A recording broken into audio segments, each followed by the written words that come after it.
हार गए। त्योहारों के अवसर पर भारतीय रेलवे द्वारा लगभग 7500 विशेष गाड़ियां चलाई जा रही हैं, जबकि पिछले साल 4500 विशेष गाड़ियां चलाई गई थी। 1 नवंबर 2024 को रेलवे ने 164 से अधिक विशेष गाड़ियां चलाई, जबकि आज 168 विशेष गाड़ियां चलाई जा रही हैं। आज चलाई जा रही कुछ महत्वपूर्ण विशेष गाड़ियों का विवरण इस प्रकार से है।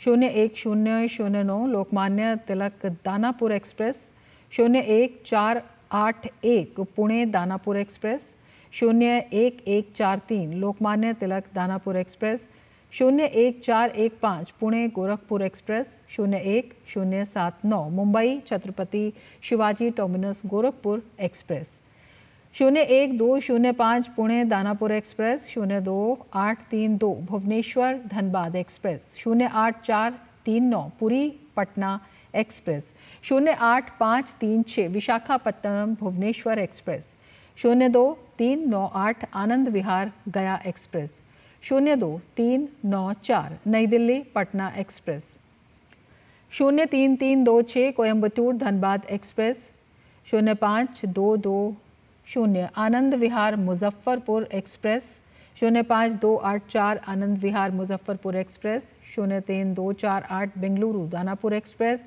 03043 Howrah Raxaul express, Sealdah Gorakhpur express, 03187 Sealdah Jaynagar express, Sealdah Lucknow express, 01930 Puri Gwalior express, Delhi Prayagraj express, Amritsar Chhapra express, Bandra Gorakhpur express, Lokmanya Tilak Gorakhpur express, Amritsar Katihar express, Dibrugarh Kolkata express, new Jalpaiguri Patna express, Delhi Banaras express, Anand Vihar Saharsa express, Anand Vihar Gorakhpur express, नई दिल्ली राजगीर एक्सप्रेस और तमाम ये विशेष गाड़ियां जो हैं वो जारी की गई हैं।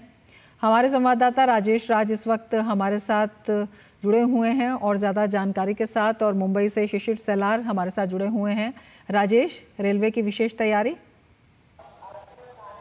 हाँ बिल्कुल रमा, अगर हम भारतीय रेल की बात करें तो भारतीय रेल अनवरत जो है वो मुसाफिरों को अपने गंतव्य तक पहुंचाने के लिए कुछ संकल्पित दिखाई पड़ रहा है। अगर फेस्टिव सीजन की बात करें तो फेस्टिव सीजन में तकरीबन 2.5 करोड़ मुसाफिर रोज सफर कर रहे हैं, और अगर सामान्य दिनों की बात करें तो सामान्य दिनों में भी 2 करोड़ 30 लाख लोग भारतीय रेल के इस विशाल नेटवर्क से रोजाना सफर करते हैं। रात जो है वो जो बीती रात है, रेल मंत्री अश्विनी वैष्णव, जहाँ पर मैं अभी खड़ा हूँ नई दिल्ली रेलवे स्टेशन पर, यहाँ पर वो पहुंचे थे और उन्होंने मुसाफिरों का हालचाल जानने की कोशिश की। मुसाफिरों ने बहुत संतोष जताया, खास करके अगर हम जनरल बोगियों में सफर करने वाले मुसाफिरों की बात करें रमा, तो निश्चित तौर पर एक जमाना था जब जनरल बोगियों में सफर करना बहुत ही मुश्किल काम था।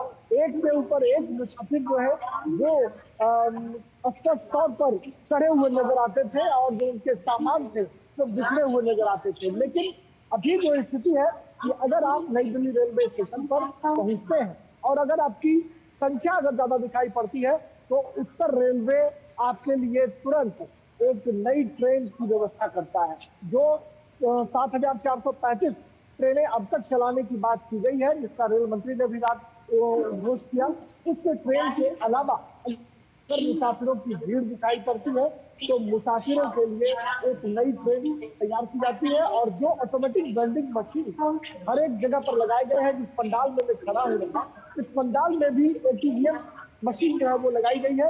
आप यहाँ आए, अगर आपके इलेक्ट्रॉनिक इस्तेमाल की अगर जानकारी है तो आप खुद से भी वो टिकट ले सकते हो, नहीं तो रेल सेवक यहाँ पर मौजूद है, वो आपको कैश लेकर भी सामान्य श्रेणियों में सफर करने वाले लोगों के लिए टिकट की व्यवस्था करेगा, और वो आराम से जाकर प्लेटफॉर्म से होकर सीआरपीएफ के लोग जो उनके बॉगी है वहां पर जाकर उनको दिखाने का काम कर रहा है। तो हर हाल में एक ऐसी सुविधा प्रदान की गई है जिस सुविधा के द्वारा जनरल बोगियों में सफर करना आसान हुआ है।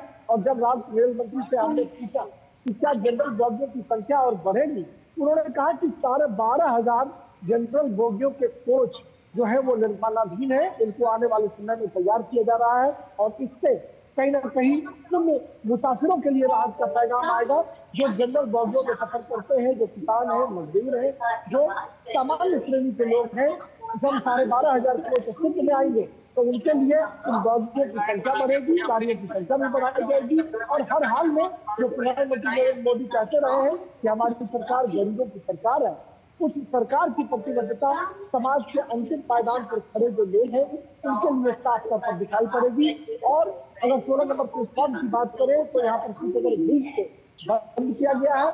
जो आरक्षित श्रेणी के लोग हैं वो अलग गेट से जा रहे हैं, जो अनारक्षित श्रेणी के लोग हैं वो अलग गेट से जा रहे हैं। उनके लिए ग्रीन कारपेट बिछाई गई है और वहां से वो जा रहे हैं। 1 नंबर से 15 नंबर प्लेटफॉर्म पर जाने वाले जो लोग हैं उनके लिए अलग व्यवस्था की गई है। वो एस्केलेटर से सीधा फुटओवर ब्रिज पर जा रहे हैं और 1 नंबर से 15 नंबर तक की यात्रा कर रहे हैं। बस मुसाफिरों से यह अनुरोध है कि जब वो रेलवे स्टेशन पहुंचे तो 1 घंटा पहले पहुंचे और पूरी जानकारी के साथ पहुंचे कि उन्हें कहां से किस गेट से जाना है और किस प्लेटफॉर्म पर।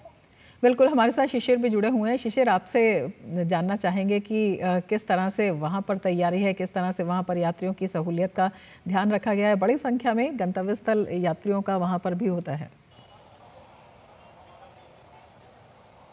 बिल्कुल बिल्कुल रमा, इस वक्त मैं मुंबई के एलटीटी स्टेशन पर खड़ा हूँ और मेरे कुछ कहने से पहले आप ये तस्वीरें देख ले। मैं स्टेशन के बाहर खड़ा हूँ और ये पीछे आप जो देख यहाँ पर बनाया गया है जो लोग यहाँ पर आते हैं। इससे पहले अगर देखा जाए इस प्रकार की व्यवस्था नहीं की गई थी, लेकिन इस बार जो है खास रेल प्रशासन ने जो है ये व्यवस्था यहाँ पर की है। जो लोग यहाँ पर आएंगे उनके लिए व्यवस्था की गई है। भले आपकी ट्रेन अगर कुछ घंटे के बाद दूर हो तो भी आप यहाँ पर आ सकते हैं। यहाँ पे वेटिंग एरिया बनाया गया है, लोग यहाँ पर बैठ सकते हैं। जो सामने स्टेशन है वहाँ पर जो है लोगों की व्यवस्था की गई है। फैंस यहाँ पर लगाया गया है। पेंडॉल में काफ़ी अगर देखा जाए तो यहाँ पे भीड़ ना हो इसलिए काफ़ी बड़ा ये पेंडॉल बनाया गया है।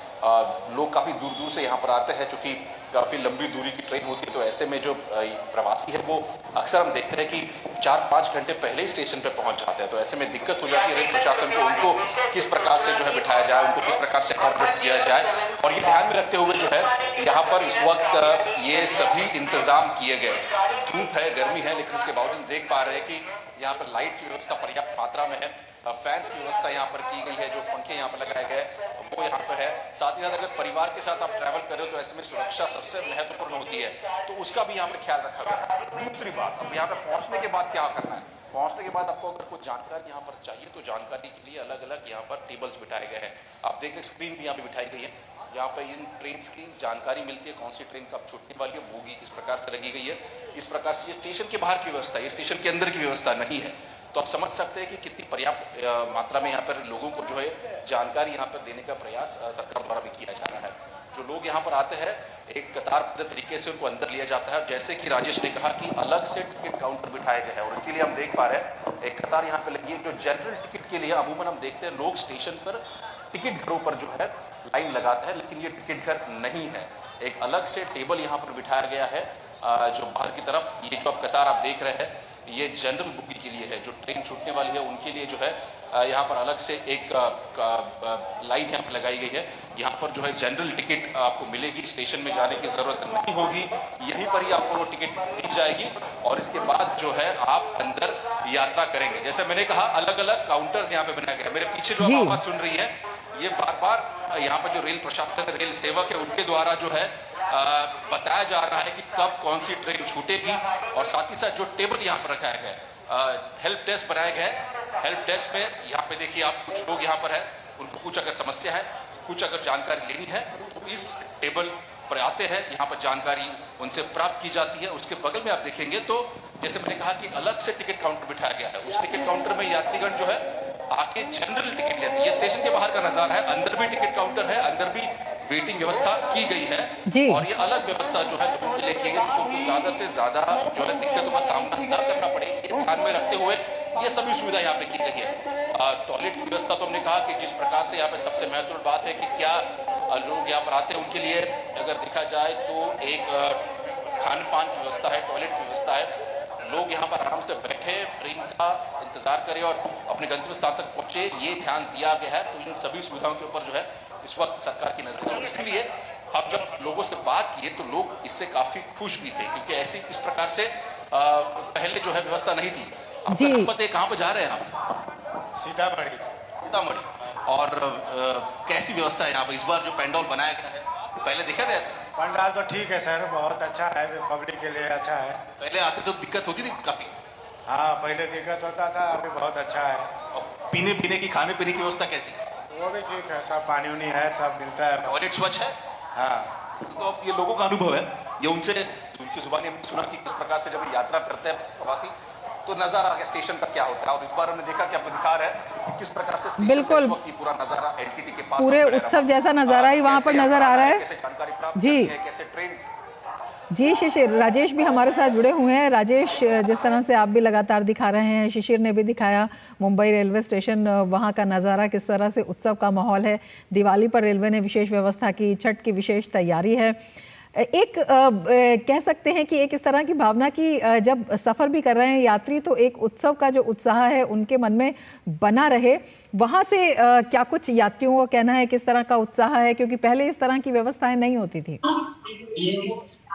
और देखिए, हर हाल में जो छठ है वो लोक आस्था का एक महान पर्व है, जिसमें साफ सफाई, पूरी समर्पण और निष्ठा जो है वो जहाँ पूजा में दिखाई पड़ती है, तो लोग जब मुसाफिर जब अपने गांव जाकर अपने प्रियजनों के बीच छठी मैया की आराधना करना चाहते हैं, छठ पर्व में शामिल होना चाहते हैं, तो उनके मन में भी कहीं ना कहीं निष्ठा, समर्पण और एक आत्मसम्मान का भाव जो है वो दिखाई पड़ता है। और इस आत्मसम्मान के भाव से भारतीय रेल ने हर हाल में एक बार पुनर्स्थापित करने की कोशिश की है, क्योंकि जिस तरीके बिल्कुल एक बड़ी कोशिश है और उसका असर दिखाई भी दे रहा है। राजेश, बताने के लिए बहुत कुछ है लेकिन समय हमारे पास सीमित है। आपसे फिर जानकारी लेंगे, लगातार लेते रहेंगे। बहुत शुक्रिया राजेश और शिशिर तमाम जानकारी के लिए।